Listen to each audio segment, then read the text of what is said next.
eu gosto muito de ir à missa com a minha família, receber a comunhão e ouvir a palavra de Deus. Mas às vezes eu fico sem saber certas coisas na igreja. Por exemplo, por que o padre usa paramentos de cores diferentes? Qual é o significado mais profundo da missa? Eu confesso que certas partes da celebração eu aproveitaria muito mais se entendesse a razão de ser de cada uma delas. Não é só o senhor que tem essas dúvidas, mas uma grande parte dos fiéis também gostaria de conhecer mais a fundo o significado da Santa Missa e de cada uma de suas partes, e assim assistir com mais proveito e devoção o Santo Sacrifício. Por exemplo, qual é a melhor forma de unir os nossos pedidos aos do sacerdote na missa? Pensando exatamente nisso, é que resolvemos preparar este DVD, onde vamos procurar explicar cada parte da Santa Missa, a fim de que todos possam ter um conhecimento maior desta celebração tão importante para a vida da Igreja e dos fiéis. Vamos dividir por capítulos, de maneira que cada um possa assistir de acordo com a sua possibilidade de tempo. Ou seja, você pode ver tudo de uma vez. Pode ver uma parte hoje, outra amanhã e assim por diante. Pode até, se quiser, usar partes deste vídeo para catequese, para evangelização nos grupos de oração, aulas de primeira comunhão, crisma, grupos de jovens. Mas, padre, de onde nasceu a ideia da missa? Por que se diz que ela é um sacrifício? São Paulo, o grande apóstolo do cristianismo, ensina em sua carta aos Romanos que o pecado entrou no mundo por um só homem, Adão. E por um só homem, Jesus, nós fomos reconciliados com Deus. O sacrifício redentor de Cristo foi e é o ato mais importante de toda a história. Não é apenas um fato do passado, pois Nosso Senhor estabeleceu que ele deveria ser renovado e tornado atual a cada dia. A revelação nos ensina isso quando diz que Jesus Cristo, nosso Salvador, na última ceia, ou seja, na própria noite em que ele foi entregue, instituiu o sacrifício de seu corpo e sangue para perpetuar, até a sua vinda, o sacrifício da cruz. Jesus Cristo confiou para sempre à Santa Igreja, sua amada esposa, a missão de tornar atual e sempre presente entre os homens seu sacrifício redentor. Sim, mas se o senhor permite, padre, eu queria fazer mais uma pergunta. Sim, pergunte quantas perguntas queira. Sim, obrigado. Por que este nome, sacrifício? Eu explico. Meu filho me perguntou outro dia se é porque é um sacrifício ir até a missa. Logicamente eu disse a ele que não era isso. Mas eu também não consegui explicar exatamente o verdadeiro significado. Por que essa denominação, o sacrifício da missa? Isso é muito simples. Desde Adão até Moisés, o homem ofereceu sacrifícios ao Onipotente: ovelhas, cabras, bois, pombos e outros pássaros. Eram ainda oferecidos a Deus os frutos da terra, como pão, sementes, sal, incenso. Mas precisamos ter bem presente que o nascimento e a morte de nosso Senhor Jesus Cristo deram um valor incomparável ao sacrifício antigo, que era incapaz de redimir os pecados dos homens. Eles simbolizavam o sacrifício redentor do Filho de Deus. Os sacrifícios antigos eram algo mais do que um símbolo. O importante dos sacrifícios antigos, como nos recorda Santo Agostinho, não é a morte do animal, mas o derramamento do sangue. Derramar o sangue significa dar a vida. Então, diz Santo Agostinho, o sacrifício exterior era o símbolo do nosso sacrifício interior. A pessoa que sacrificava o animal a Deus estava, com aquele gesto, oferecendo a própria vida ao Criador. Nisso consistia o valor do sacrifício antigo. Realmente, não tem como comparar um sacrifício de um animal com o sacrifício do próprio Filho de Deus. Jesus Cristo se ofereceu ao Pai Eterno no altar da cruz para remir a humanidade e tirar-nos da escravidão do pecado. Ele se ofereceu a Deus de forma cruenta, derramando o seu sangue preciosíssimo até a morte. Diariamente no altar da Santa Missa, nós renovamos o mesmo sacrifício, oferecendo ao Eterno Pai seu próprio Filho, debaixo das espécies de pão e vinho. No entanto, de forma incruenta, ou seja, sem o derramamento de sangue. Mas, padre, então como surgiu o costume da missa? Com todos os rituais e símbolos que ela contém nos dias de hoje. O apóstolo São João nos conta que Jesus, tendo amado os seus, amou-os até o fim. Sabendo que era chegada a hora de partir deste mundo para regressar ao Pai, no decorrer de uma refeição, lavou-lhes os pés e deu-lhes o mandamento do amor. Assim como eu vos amei, amai-vos também uns aos outros.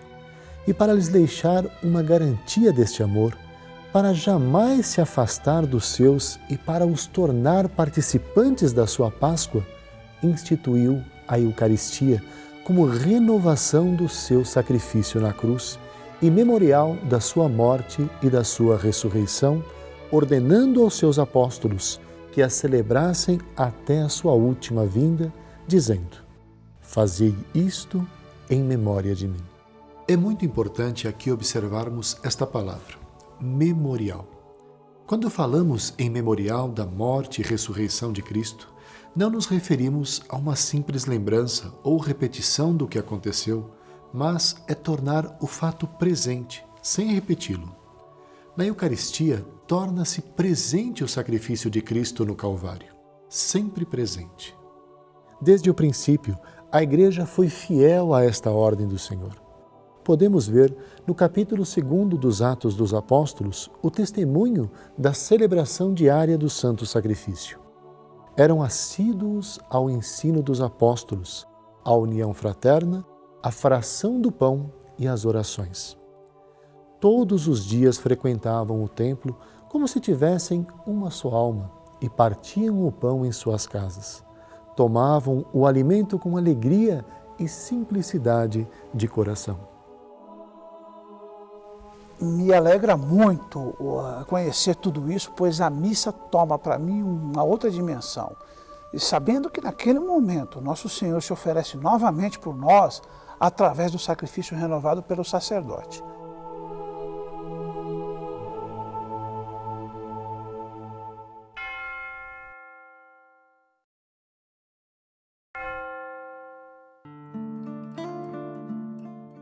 Mas, padre, desculpa se eu estiver incomodando o senhor.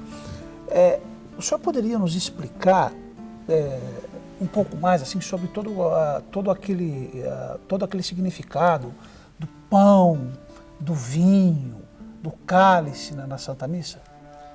Do ponto de vista litúrgico, 11 coisas devem se fazer presentes para a celebração da Santa Missa: o sacerdote, pão, vinho, água, velas, crucifixo, altar, cálice, patena, corporal e missal. E as pessoas que assistem? Vem muito a propósito a sua pergunta. A Assembleia que participa da Santa Missa tem importante papel. Por isso, o Catecismo da Igreja esclarece que as ações litúrgicas não são ações privadas, mas celebrações da Igreja. É o povo santo, unido e ordenado sob a direção dos bispos. Por isso, estas celebrações pertencem a todo o corpo da Igreja, influem sobre ele e o manifestam, mas atingem a cada um de seus membros de modo diferente, conforme a diversidade de ordens, ofícios e da participação atual efetiva. Mesmo sendo muito importante e desejável a participação da Assembleia, se o sacerdote estiver sozinho, isso não o impede de celebrar o santo sacrifício da missa. Vamos ver agora o simbolismo de cada uma das coisas necessárias para a Santa Missa. Comecemos pelo sacerdote. Diz São Leonardo de Porto Maurício que o sacerdote é ministro.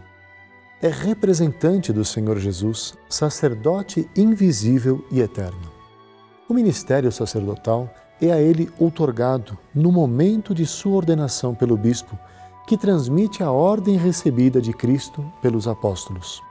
Por isso, ainda que o sacerdote não seja santo, a missa tem seu valor infinito e é sempre agradável a Deus. Só o sacerdote tem o poder de consagrar a hóstia e o vinho no corpo e sangue de Cristo. É o que se chama transubstanciação, ou seja, a mudança é de substância, se bem que os acidentes, como o sabor, cor e forma, não mudem. No centro da celebração da Eucaristia, temos o pão e o vinho. O pão simboliza o corpo de Cristo e o vinho simboliza o sangue que ele derramou para a nossa redenção. Estes elementos, pelas palavras do Padre, que empresta a voz a Cristo, e pela invocação do Espírito Santo, se tornam o corpo e o sangue do mesmo Cristo. Padre, e as velas nos castiçais? Também têm um significado especial? O Papa Melquíades, no século IV, mandou usar 2 castiçais na missa. Eles representam o povo gentil e o povo judeu. O fogo das velas simboliza a fé e a alegria dos povos no nascimento do Senhor. Também simboliza Cristo que disse: "Eu sou a luz do mundo". A missa é para iluminar e os ministros e fiéis são iluminados por ela. Diz Santo Agostinho em seus sermões que as velas são acesas para Cristo acender em nossos corações o fogo de sua ardente caridade e amor, porque, por amor a nós, padeceu até a morte. A cruz, sempre presente, figura gloriosamente a morte de Cristo. O Papa Bento XVI, ainda quando cardeal, escreveu em seu livro O Espírito da Liturgia que a cruz, com a imagem do Senhor crucificado, ocupa o primeiro lugar entre as imagens sagradas. Por meio dela é representada a paixão e o triunfo de Cristo sobre a morte, anunciando também a segunda vinda, quando julgará os vivos e os mortos. A presença da cruz na celebração da missa é muito antiga. Há documentos que atestam o seu uso desde o século V. Muito antes de existirem templos ou igrejas, os justos do Antigo Testamento edificavam altares ao Senhor. A palavra altar tem sua origem na palavra latina alere, que significa nutrir, alimentar, e também de altus, ou seja, no alto, elevado. Noé foi o primeiro a edificar um altar onde ofereceu a Deus sacrifícios de animais. O altar principal significa Deus, ao mesmo tempo uno e trino. Significa também a glória celestial, a alma santa e o coração do homem onde se coloca o Senhor. Os altares laterais significam a corte celestial, com seus anjos, santos, mártires e virgens. A palavra cálice vem do latim calix, que significa quente. Nos antigos banquetes se ofereciam bebidas com temperatura elevada. Na história da Igreja, os cálices foram feitos de diversos materiais, como ouro e prata. Hoje em dia, a grande maioria dos cálices são feitos de metal e tem o seu interior revestido de ouro ou prata, pois é ali que é depositado o próprio Cristo sob a espécie do vinho consagrado.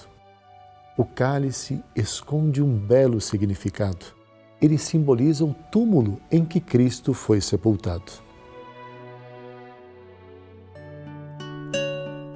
A patena, a bandeja onde o sacerdote deita a hóstia, simboliza a pedra que José de Arimateia pôs na porta do sepulcro. No começo da igreja, a patena era como um prato grande para os sacerdotes darem comunhão ao povo. O corporal, aquele tecido branco que o padre abre para sobre ele depositar o cálice, é como a veste do Senhor no altar.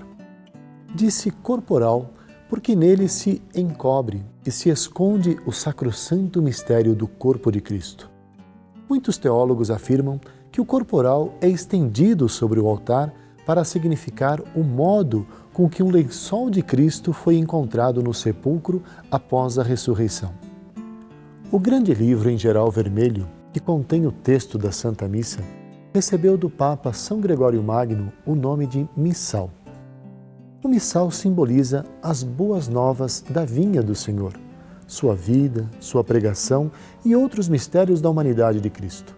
Simboliza também as 7 palavras de Cristo na cruz. O Catecismo da Igreja nos ensina que as partes da missa têm se mantido iguais desde os primeiros tempos do cristianismo até hoje. A forma como a Santa Missa se desenvolve respeita uma estrutura fundamental que se pode resumir em 2 grandes momentos. A liturgia da palavra, com as proclamações, o salmo e a homilia. E a liturgia eucarística, com a apresentação do pão e do vinho e a ação de graças. Sobretudo temos a consagração e a comunhão. Vamos assistir juntos a esta Santa Missa, celebrada na Igreja de Nossa Senhora do Rosário, e eu vou lhes explicando cada uma das partes dela.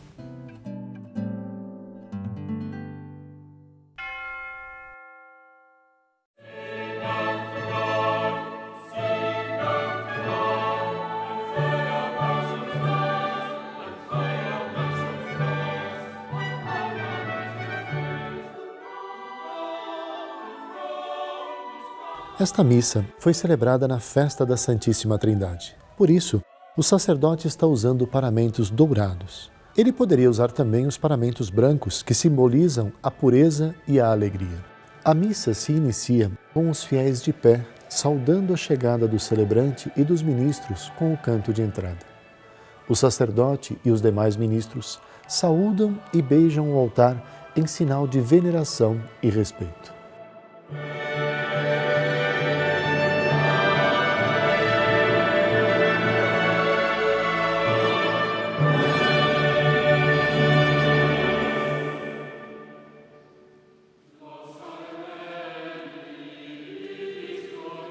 As músicas e as partes fixas desta celebração são cantadas em gregoriano e extraídas da missa Alma Pater.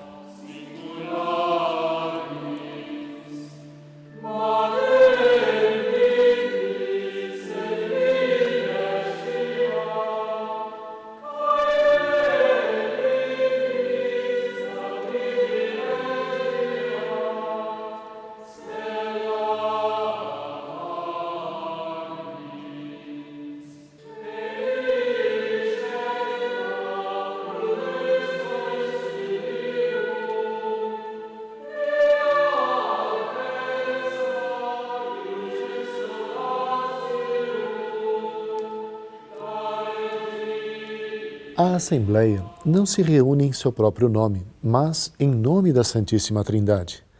Fazer o sinal da cruz significa dizer: nós nos reunimos em nome do Pai, e do Filho e do Espírito Santo.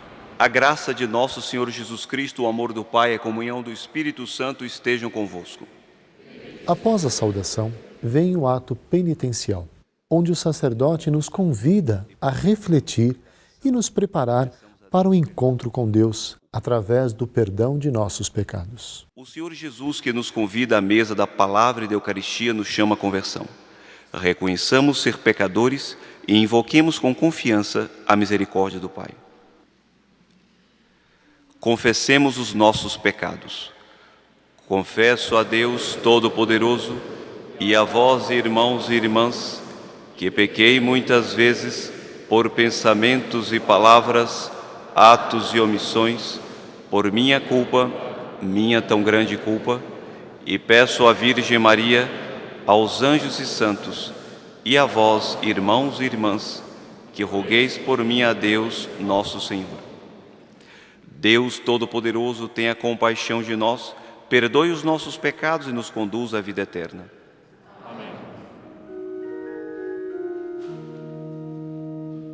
Kyrie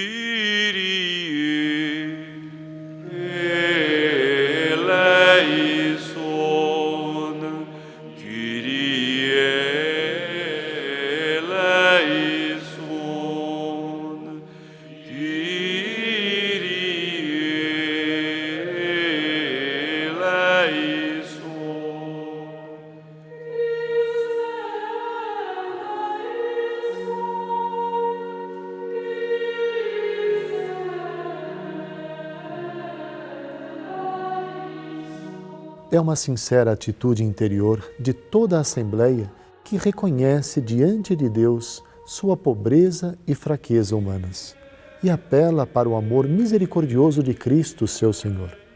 Essa atitude encontra sua expressão também na resposta: Senhor, tende piedade, com a qual os fiéis invocam a Deus e imploram sua misericórdia.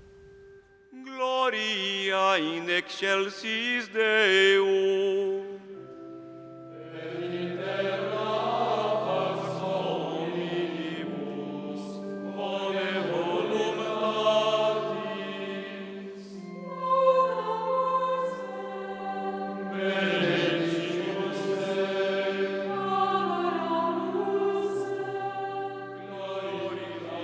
Nos domingos e dias solenes, que não caiam no período da Quaresma ou do Advento, canta-se o Glória, logo após o ato penitencial. Este canto é uma oração de louvor que fazemos a Deus, repetindo o hino que os anjos cantaram para os pastores na noite do nascimento do Salvador. Os anjos cantaram: Glória a Deus nas alturas e paz na terra aos homens por Ele amados. O restante foi composto pela Santa Igreja no decorrer dos séculos. Embora invisíveis, os seres angélicos estão presentes na celebração da Eucaristia. Dela se aproximam cheios do mais profundo respeito e amor. Eles acompanham e cantam com todo o povo o hino que há 2000 anos encheu os céus de alegria.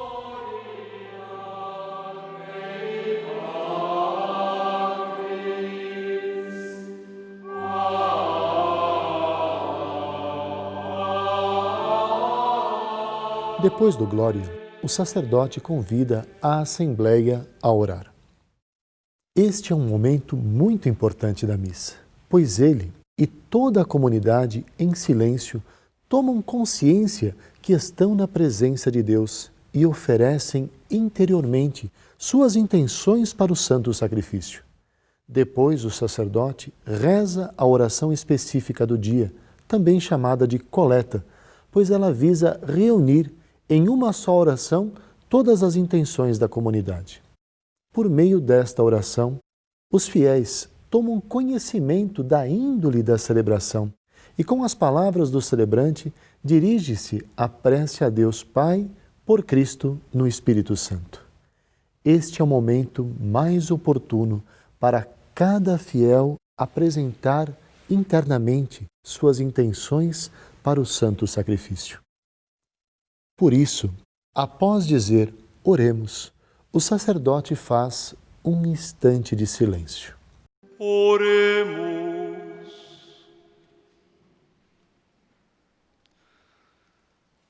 Ó Deus nosso Pai, enviando ao mundo a palavra da verdade e o Espírito Santificador, revelastes o vosso inefável mistério. Fazei que, professando a verdadeira fé, reconheçamos a glória da Trindade e adoremos a unidade onipotente. Por nosso Senhor Jesus Cristo, vosso Filho, na unidade do Espírito Santo.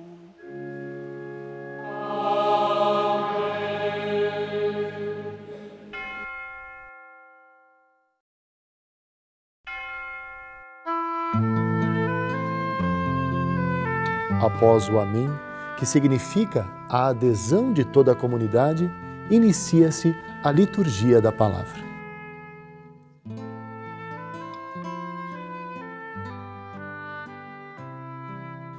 Este é o momento em que a Igreja ensina os seus filhos através da palavra. Por isso, ouvimos sentados a primeira leitura, o Salmo responsorial e a segunda leitura. Leitura do livro do Deuteronômio. A liturgia da palavra e a liturgia eucarística constituem juntas um só e mesmo ato de culto. A mesa posta para nós na Eucaristia é, ao mesmo tempo, a da palavra de Deus e a do corpo do Senhor. Não houve jamais um acontecimento tão grande ou se ouviu algo semelhante. Existe, porventura, algum povo que tenha ouvido a voz de Deus, falando-lhe do meio do fogo, como tu ouviste, e tenha permanecido vivo? Ou terá jamais algum Deus vindo escolher para si um povo entre as nações, por meio de provações, de sinais e prodígios, por meio de combates, com mão forte e braços... As proclamações de textos do Antigo e Novo Testamento na celebração eucarística datam da época dos apóstolos. Em geral, a primeira leitura é tirada do Antigo Testamento. Ela recorda São João Batista, que preparou os eleitos para a vinda do Messias. Ela vem antes do Evangelho, porque simboliza a continuidade daquela antiga aliança de Deus com os homens, firmada após o dilúvio com a nova aliança, realizada por Deus Filho com sua encarnação, paixão, morte e ressurreição. Palavra do Senhor.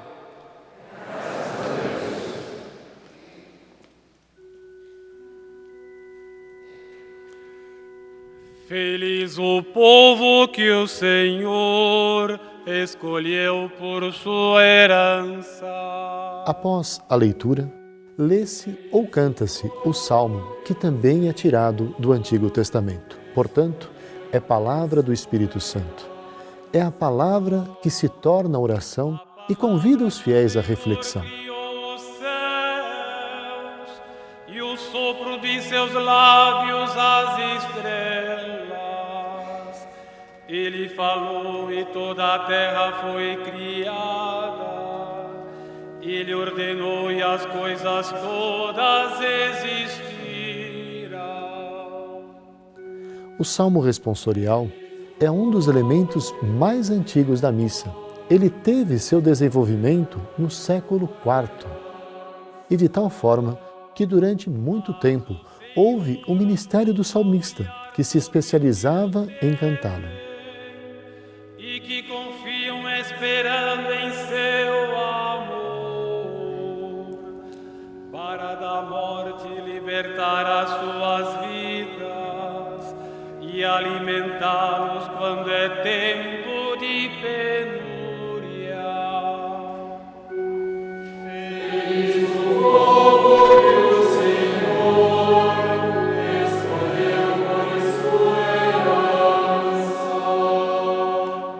No Senhor nós esperamos confiantes, porque Ele é nosso auxílio e proteção.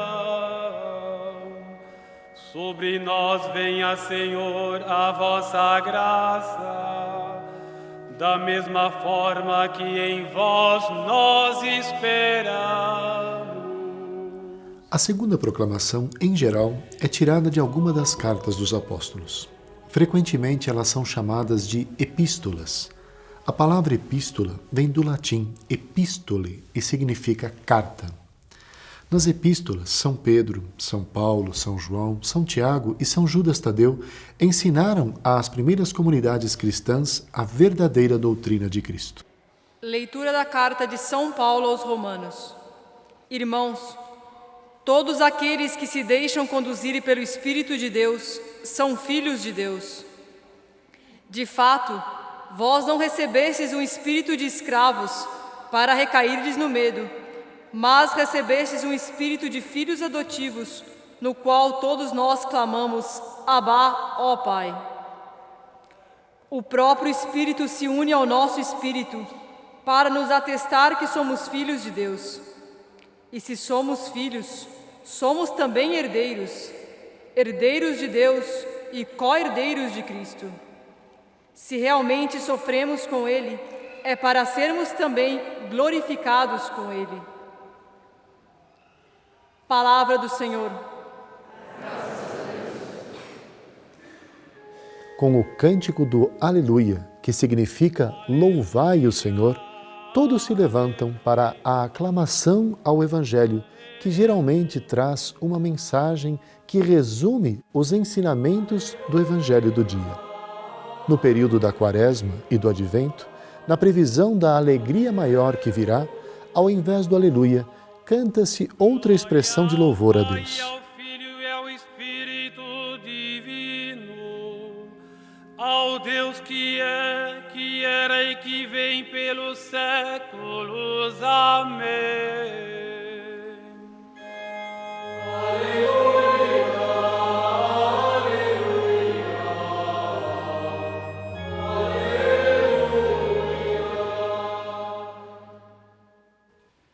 O Senhor esteja convosco.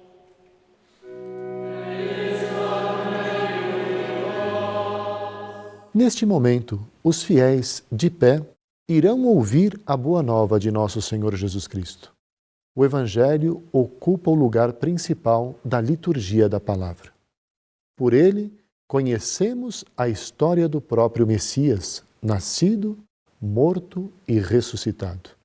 Ele, Cristo, é a palavra por excelência, que nos foi dada por Deus, anunciada pelos profetas e esperada por 4.000 anos.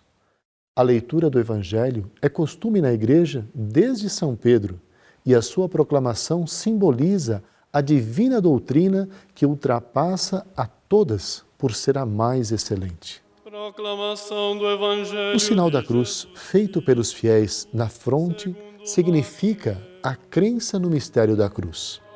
Eles fazem o sinal nos lábios, significando que não escondem sua fé. Fazem no peito, significando o amor que têm a Cristo.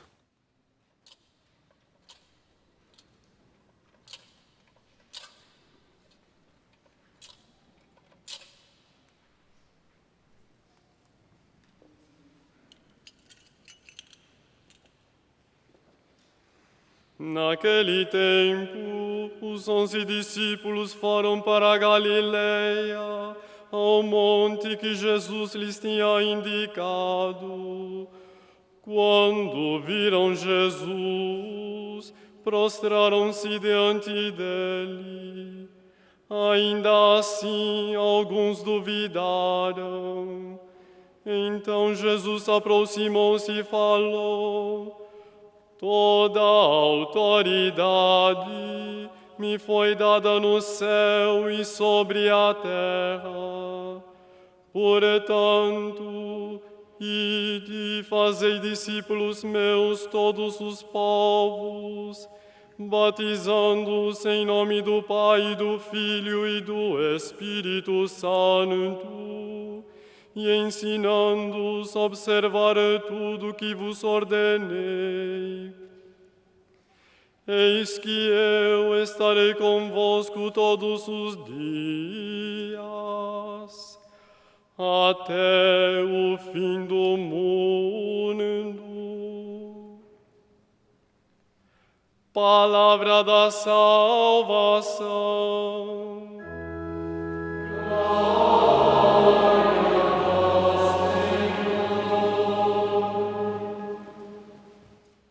Após o Evangelho, o celebrante prolonga sua proclamação através da homilia. Ave Maria, cheia de graça, o Senhor é convosco.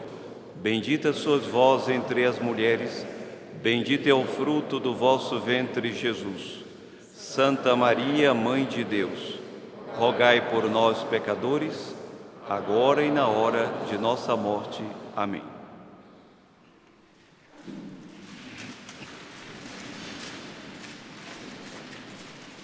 Todas as vezes que o sacerdote vai fazer a homilia, deve tomar ele como preocupação primeira, observar as leituras, ver aquilo que elas dizem, falar a respeito delas, e se há uma festa ou solenidade, além daquilo que está escrito, deve procurar aplicar aquilo que se ouviu, aquilo que foi lido, à festa que se está celebrando. Primeira leitura, segunda leitura, quando há uma solenidade, um dos domingos, portanto, e hoje, além de ser domingo, é festa da Santíssima Trindade, há sempre um salmo entre a primeira e a segunda leitura. Este salmo se chama responsorial, por ser resposta do homem à palavra de Deus. E o Evangelho, que é a palavra do Filho de Deus. O Evangelho, a boa nova anunciada, que vai explicar tudo aquilo que se leu na primeira, segunda e na própria resposta do Salmo. Ora, hoje nós celebramos a festa da Santíssima Trindade. É o mistério de Deus mistério do Deus vivo, mistério tão alto que a palavra humana não consegue explicar. Ainda outro dia estávamos dando uma aula de catecismo, pega de surpresa, para meninos de 5 anos de idade. Levei um susto, não havia um professor de catequese lá, fiquei assustado, não tinha como recorrer, e às tantas, tendo que falar, qual é o tema? Santíssima Trindade, o nome do Pai, do Filho e do Espírito Santo. O que vai dizer para essas crianças?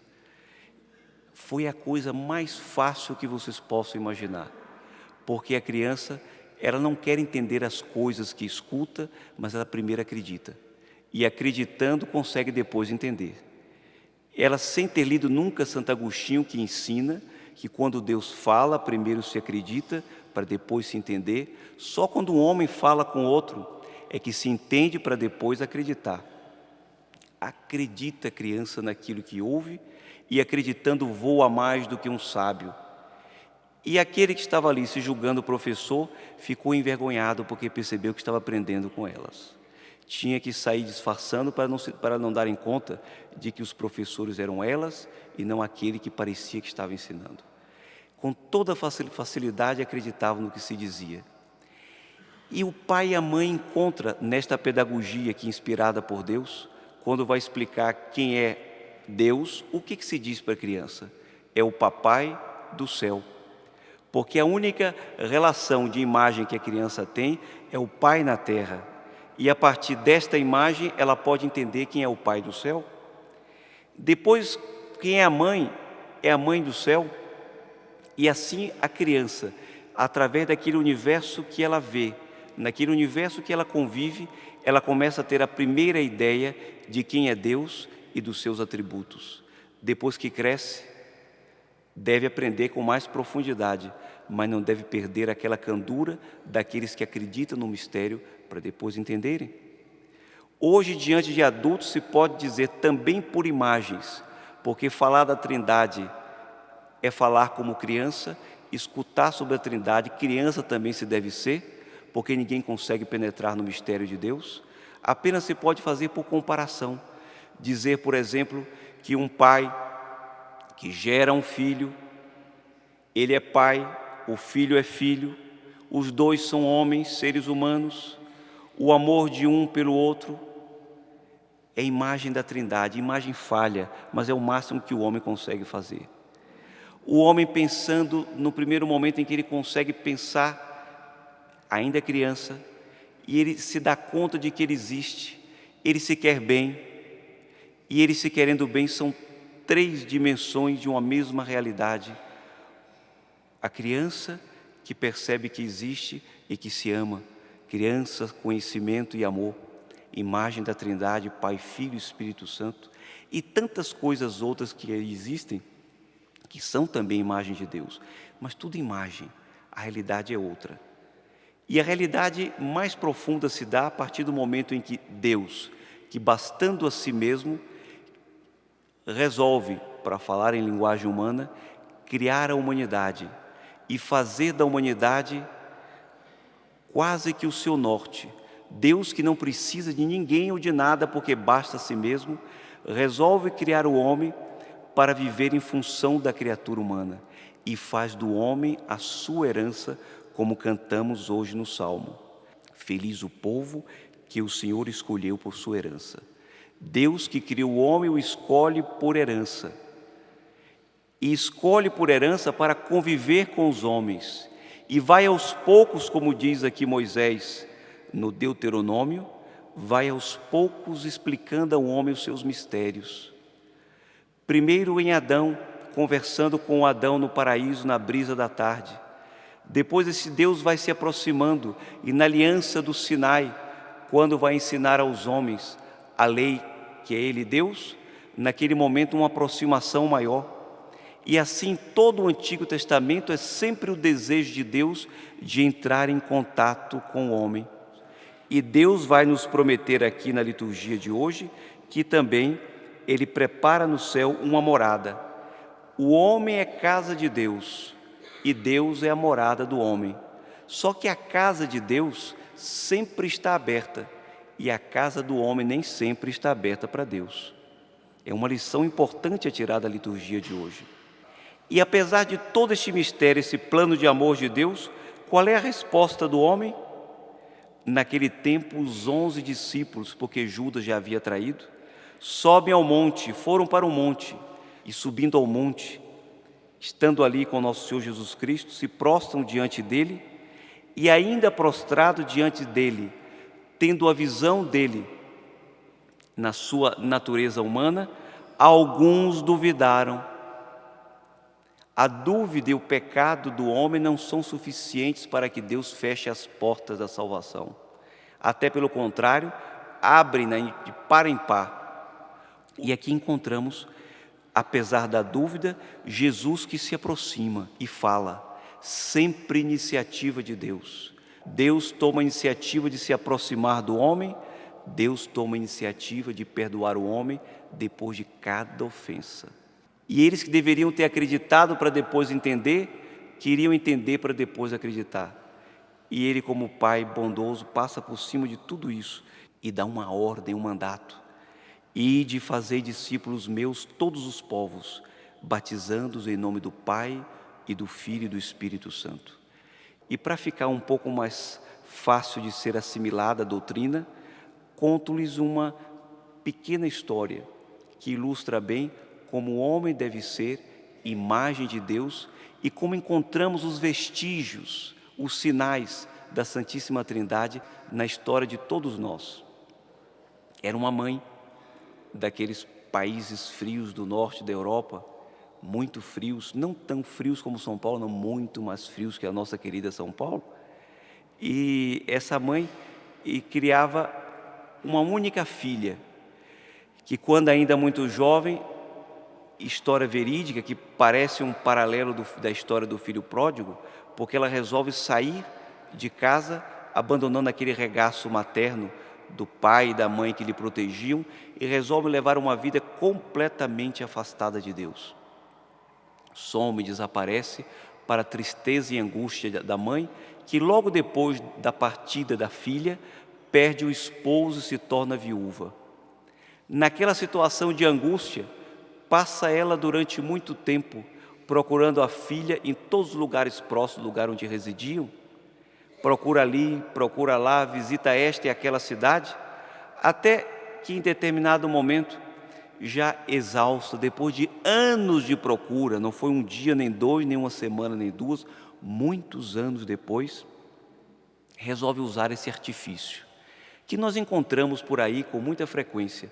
Quando se perde alguém, se costuma colocar fotografias das pessoas perdidas, afixadas em murais, em lugares públicos, para que de repente alguém passe e olhe e reconheça: eu vi esta criança aqui.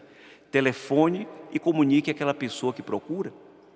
Entretanto, como esta menina, essa jovem, saiu do regaço materno, ainda muito nova, e se passaram muitos anos, se fosse colocar uma foto dela enquanto menina, ninguém reconheceria, porque ela modificou a sua fisionomia. Qual foi o recurso que a mãe encontrou? Tomou uma fotografia dela, mãe, que apesar de ter envelhecido, continuava a mesma. Não modificou tanto assim. E colocou-a fixada nas igrejas, na esperança de que a menina, tocada por uma graça, em alguma igreja entrasse e, olhando a fotografia da mãe se recordasse. E uma frase embaixo: filha querida, sou tua mãe, te quero muito, estou à tua espera. Tomou ela a iniciativa, como encontramos aqui Deus no Antigo Testamento, Pai, tomando a iniciativa de falar aos homens, como encontramos o Filho tomando a iniciativa de explicar aos homens aquilo que eles não entendiam. Toma a iniciativa. A criança já era uma pessoa adulta, levou a pior vida possível, já estava na indigência e resolve, por fome, porque não tinha mais a quem recorrer, bater numa igreja numa noite fria para comer algo que lhe aquecesse.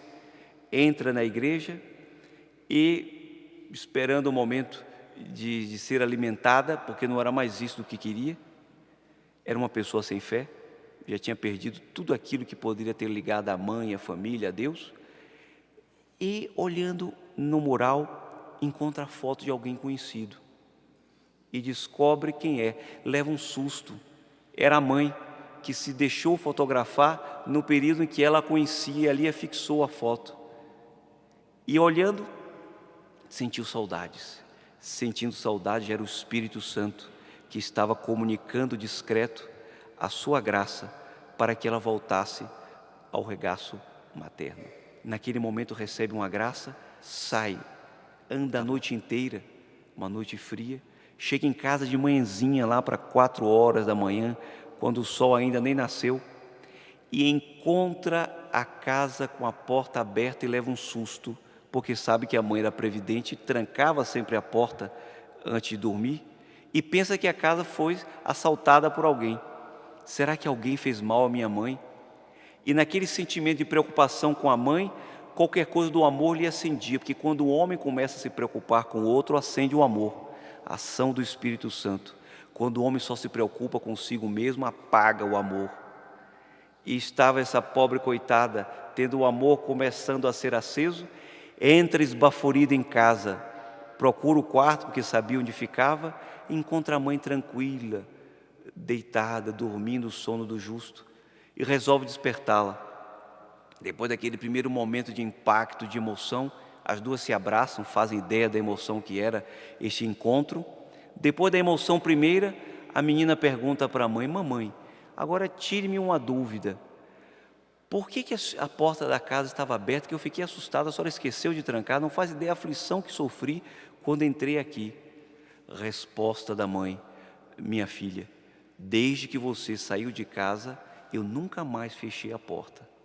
A porta sempre estava aberta, esperando para ela voltar. Ela não esperou a filha tomar a iniciativa, ela abriu a porta, porque a mãe, para a criança, é a mamãe do céu, imagem da mãe que está no céu. E esta mãe em concreto foi imagem da misericórdia de Deus, da Trindade Santa, que não esperou o homem pedir perdão, foi ao encontro do homem na pessoa do Filho feito homem, foi ao encontro do homem na pessoa do Espírito Santo, que lhe estimulou a pedir perdão, ainda fechadas as portas.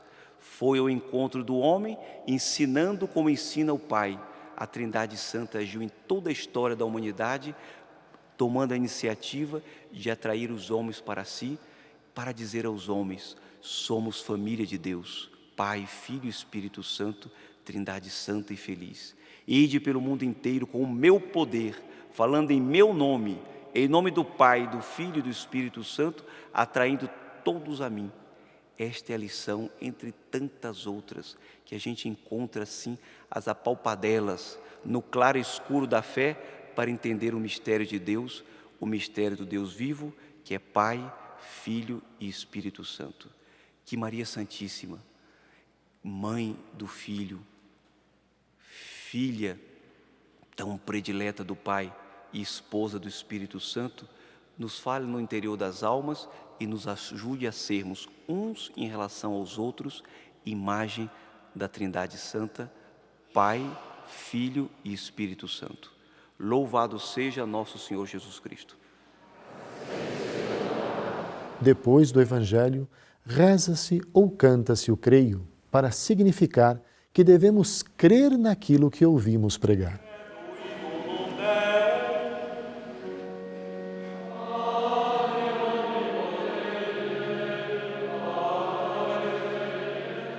Como diz o apóstolo, a fé vem pelo ouvido, e o que ouvimos vem pela palavra de Deus.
Irmãos e irmãs aqui reunidos, para recordar os benefícios de nosso Deus, roguemos que Ele inspire os nossos pedidos, para que possa atender às nossas súplicas, dizendo: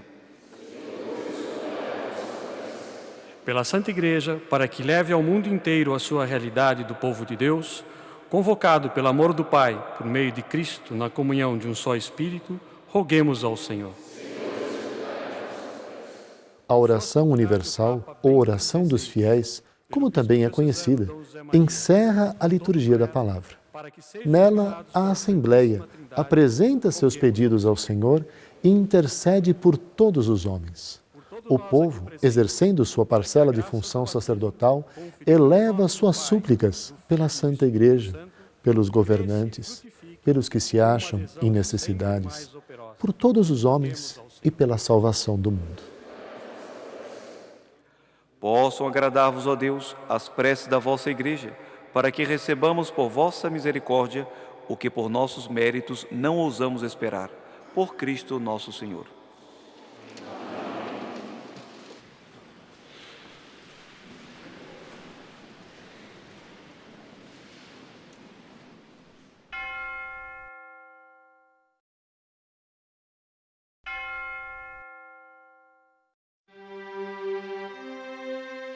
A palavra de Deus proclamada torna atual para os fiéis a história da salvação e convida-os à conversão e ao engajamento. Nesse sentido, a liturgia da palavra é fundamental para o culto cristão. Mas o que caracteriza a missa e constitui o seu auge é a Eucaristia, pois é nela que propriamente o sacrifício incruento da cruz se renova.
Antes de tudo, prepara-se o altar ou mesa do Senhor, que é o centro da liturgia eucarística.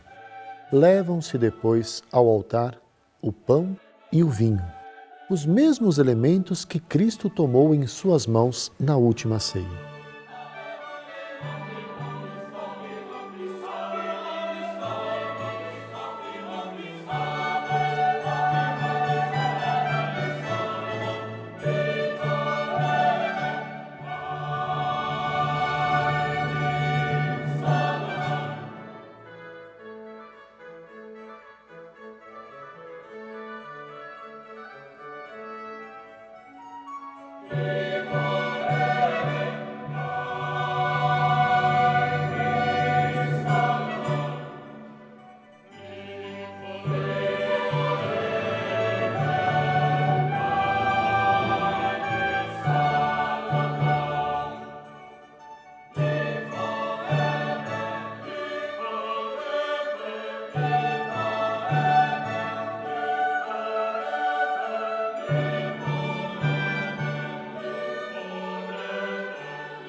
O sacerdote, então, convida os fiéis a unirem-se a ele na oração e oferece aqueles dons ao Pai. Orai, irmãos e irmãs, para que o nosso sacrifício seja aceito por Deus Pai Todo-Poderoso. A resposta dos fiéis deixa muito claro o sentido de renovação do sacrifício de Cristo pelas mãos do sacerdote, quando diz: receba o Senhor por tuas mãos este sacrifício para a glória do seu nome, para o nosso bem e de toda a Santa Igreja.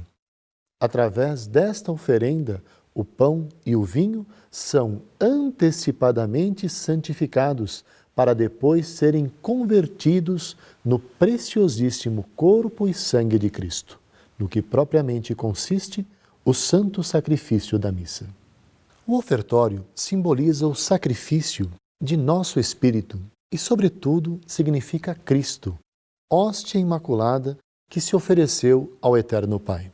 Senhor nosso Deus, pela invocação do vosso nome, santificai as oferendas de vossos servos e servas, fazendo de nós uma oferenda eterna, por Cristo nosso Senhor.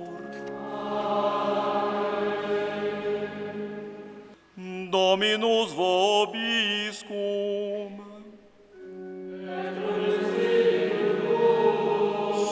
Sursum corda.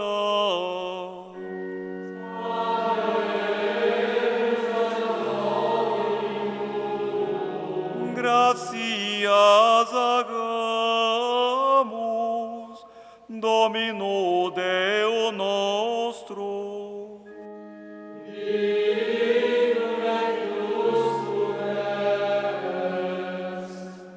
Na verdade, é justo e necessário, é nosso dever e salvação dar-vos graças sempre e em todo lugar. Na oração eucarística, chegamos ao coração e auge da celebração. A Igreja dá graças ao Pai, por Cristo, no Espírito Santo, por todas as suas obras, pela criação, redenção e santificação. Toda a comunidade une então as suas vozes àquele louvor incessante que a Igreja Celeste, os anjos e todos os santos cantam ao Deus três vezes santo. Unidos à multidão dos anjos e dos santos, nós os aclamamos jubilosos cantando a uma só voz. Sanctus, Sanctus, Sanctus, Dominus Deus Sabaoth, pleni sunt cieli et terra, gloria tua.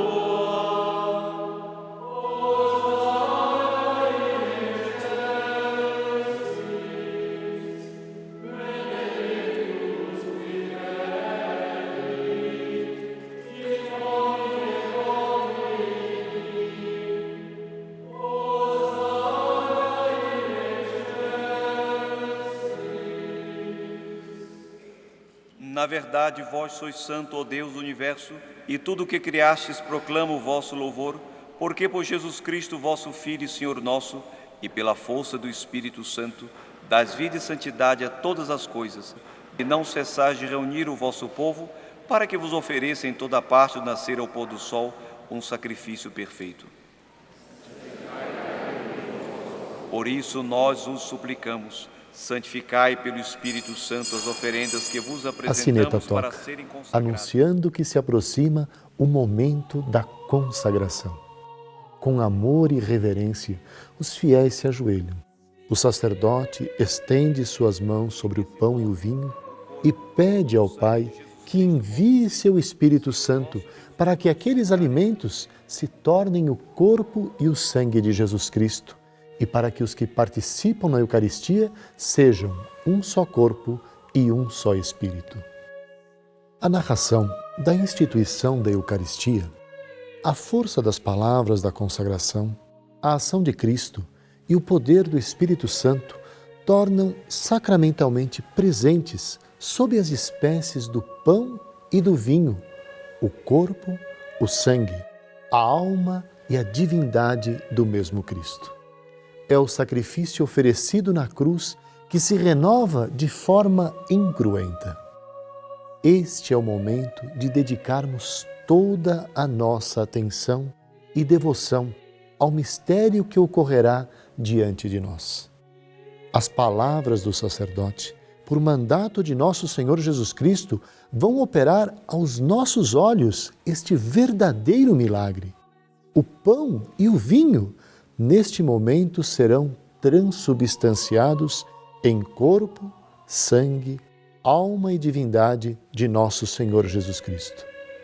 Jesus Cristo está presente na sua igreja de múltiplos modos.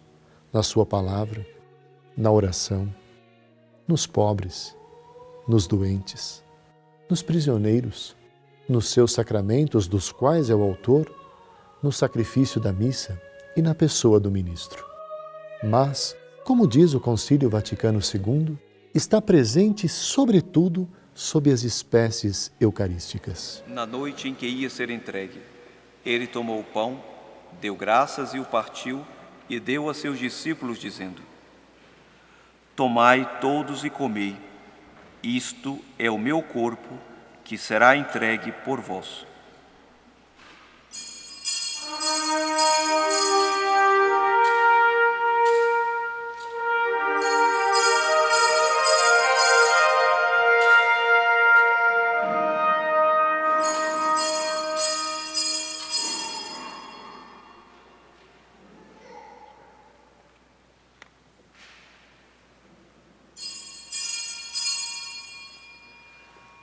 Do mesmo modo, no fim da ceia, ele tomou o cálice em suas mãos, deu graças novamente e o deu a seus discípulos, dizendo: Tomai todos e bebei, este é o cálice do meu sangue, o sangue da nova e eterna aliança, que será derramado por vós e por todos, para a remissão dos pecados. Fazei isto em memória de mim.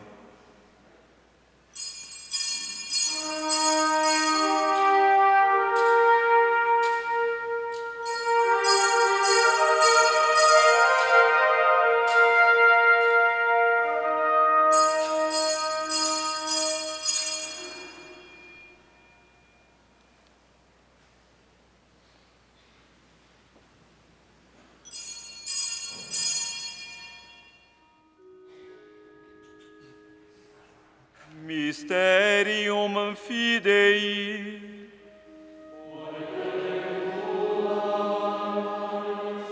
Neste trecho da Santa Missa, a Assembleia, unida ao sacerdote, anuncia a memória da paixão, ressurreição e regresso glorioso de Cristo Jesus e apresenta ao Pai a oferenda do seu Filho, que nos reconcilia com Ele. Em seguida, temos a oblação, momento em que o celebrante, unido à Assembleia, oferece ao Pai, no Espírito Santo, a vítima imaculada. A Igreja deseja, porém, que os fiéis não apenas ofereçam a hóstia imaculada, mas ofereçam-se também a si próprios e se aperfeiçoem cada vez mais pela mediação de Cristo, na união com Deus e com o próximo, para que finalmente Deus seja tudo em todos. Que Ele faça de nós uma Depois, o celebrante une a seus pedidos de intercessão os da Assembleia. A Igreja manifesta que a Eucaristia é celebrada em comunhão com toda a Igreja, do céu e da terra, dos vivos e dos defuntos, e na comunhão com os pastores da Igreja, o Papa, o Bispo da Diocese, os sacerdotes, os diáconos e todos os bispos do mundo inteiro com as suas igrejas. O vosso servo, o Papa Bento, o nosso Bispo José Maria, com os bispos do mundo inteiro, o clero e todo o povo que conquistastes. Atendei as preces da vossa família que está aqui na vossa presença. Reuni em vós, Pai de misericórdia. Podemos unir nossos pedidos com as intenções do sacerdote, de acordo com a oração por ele proferida. No memento pela Igreja, peçamos pelo Papa, pelo Bispo, pela Igreja e pelos sacerdotes que conhecemos. No memento dos mortos, peçamos por nossos parentes e amigos falecidos. No memento dos vivos, peçamos por nossa santificação e por todos os que necessitam do auxílio divino. Assim vamos associando nossos pedidos à oração do ministro de Deus. Per ipsum et cum ipsum et in ipso, est tibi Deo Patre omnipotenti, in unitate Spiritus Sancti, omnis honor et gloria, per omnia saecula saeculorum.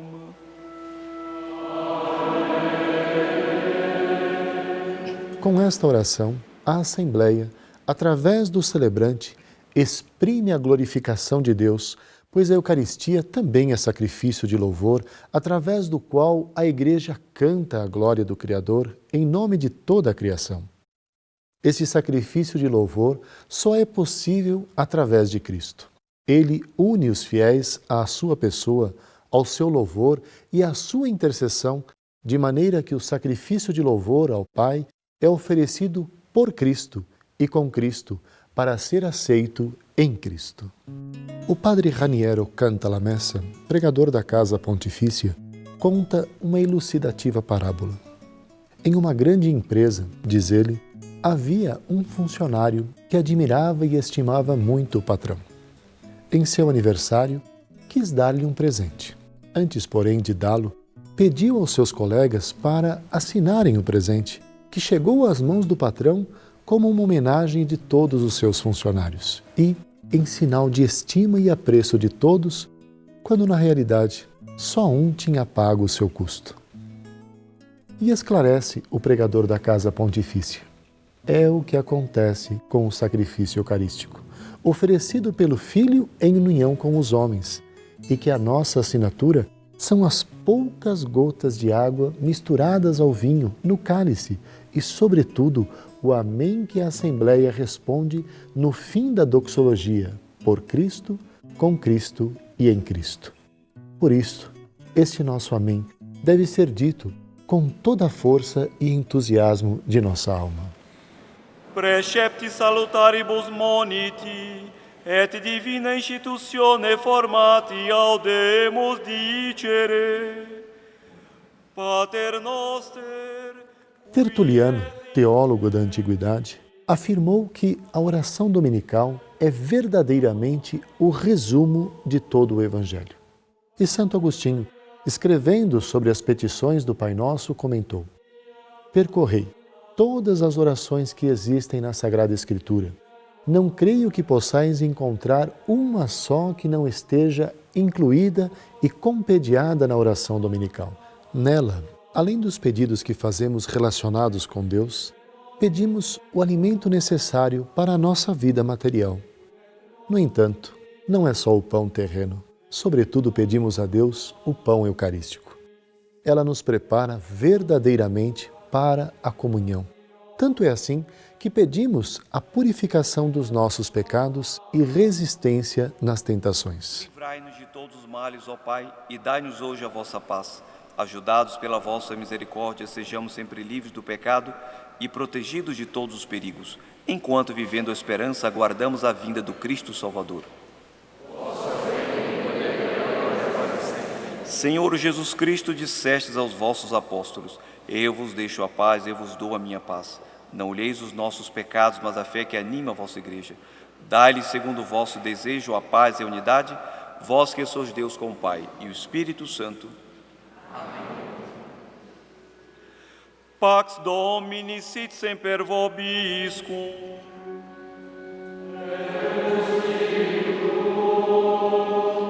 Offerte vobis pacem.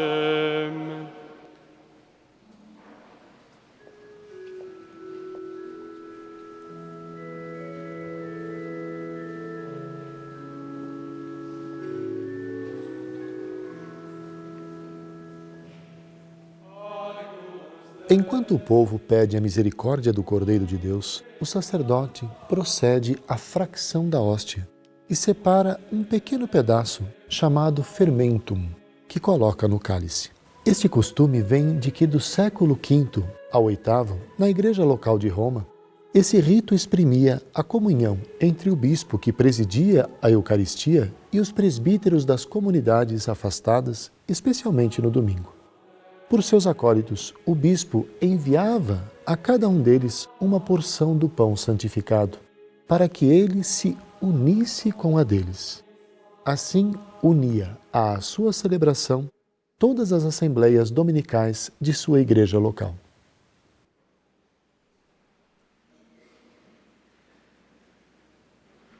Eu sou a luz do mundo, que me segue não andará nas trevas, mas terá a luz da vida. Eis o Cordeiro de Deus que tira o pecado do mundo. Senhor, eu sou digno de veres minha morada, mas dizei a palavra e serei salvo. A missa é ao mesmo tempo e de forma inseparável o memorial sacrificial em que se perpetua o sacrifício da cruz e o banquete sagrado da comunhão do corpo e sangue do Senhor.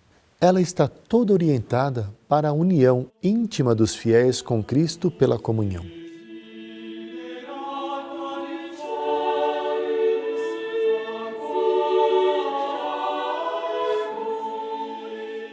Comungar é receber o próprio Cristo que se ofereceu por nós. O Senhor nos dirige um convite insistente a que o recebamos no sacramento da Eucaristia. Em verdade vos digo, se não comerdes a carne do Filho do Homem e não beberdes o seu sangue, não tereis a vida em vós. Evidentemente, Cristo não falava aqui da vida terrena, mas da vida sobrenatural que nos é dada pela graça. A comunhão nos traz excelentes frutos. Receber a Sagrada Eucaristia traz consigo, como fruto principal, a união íntima com Cristo. De fato, o Senhor diz: quem come a minha carne e bebe o meu sangue, permanece em mim e eu nele.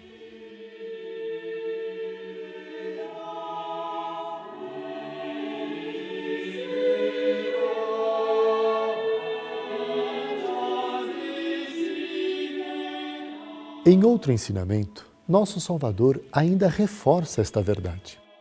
Assim como o Pai que me enviou vive e eu vivo pelo Pai, assim também aquele que comer a minha carne viverá por mim.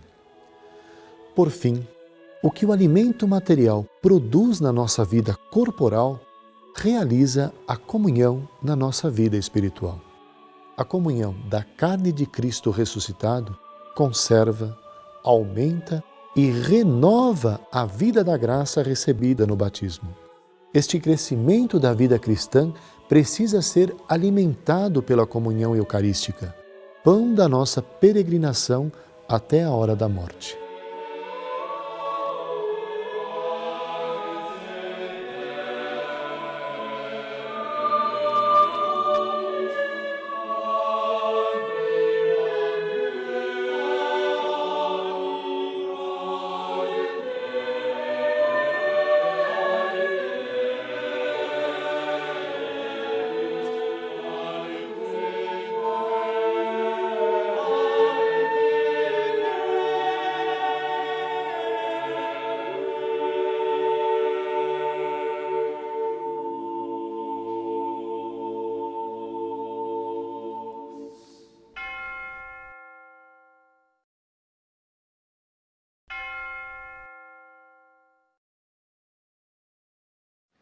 possa valer no Senhor nosso Deus a comunhão no vosso sacramento, ao proclamarmos nossa fé na Trindade eterna e santa, na sua indivisível unidade, por Cristo nosso Senhor.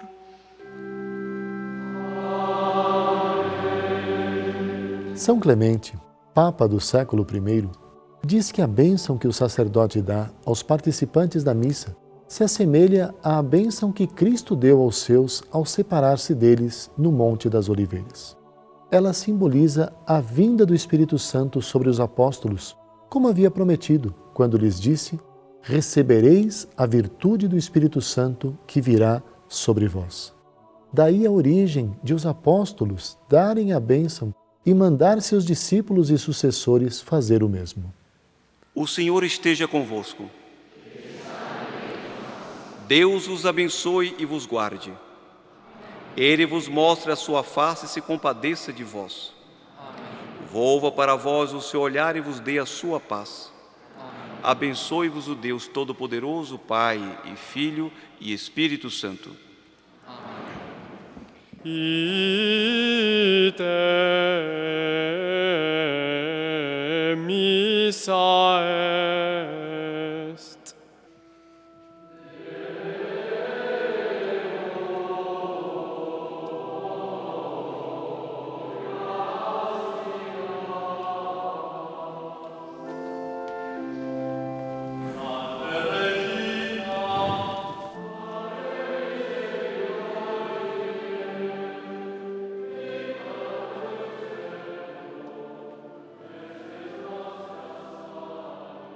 São Leonardo de Porto Maurício, na sua obra As Excelências da Santa Missa, afirma que a cerimônia eucarística é o sol da cristandade, a alma da fé, o centro da religião católica, a que tendem todos os seus ritos, todas as suas cerimônias, todos os seus sacramentos. É, numa palavra, o resumo de tudo o que há de bom e belo na Igreja de Deus. Nela, unem-se não só os membros que estão ainda neste mundo, mas também os que já partiram deste mundo e se encontram com o Pai. É em comunhão com a Santíssima Virgem Maria e fazendo memória dela, assim como de todos os santos e de todas as santas, que a Igreja oferece o sacrifício eucarístico. Na Eucaristia, a Igreja, com Maria, está como que ao pé da cruz, unida à oblação e à intercessão de Cristo. Porém, todas as verdades enunciadas até agora aguardam um triunfo glorioso. Na última ceia, o próprio Senhor chamou a atenção dos seus discípulos para a consumação da Páscoa no reino de Deus.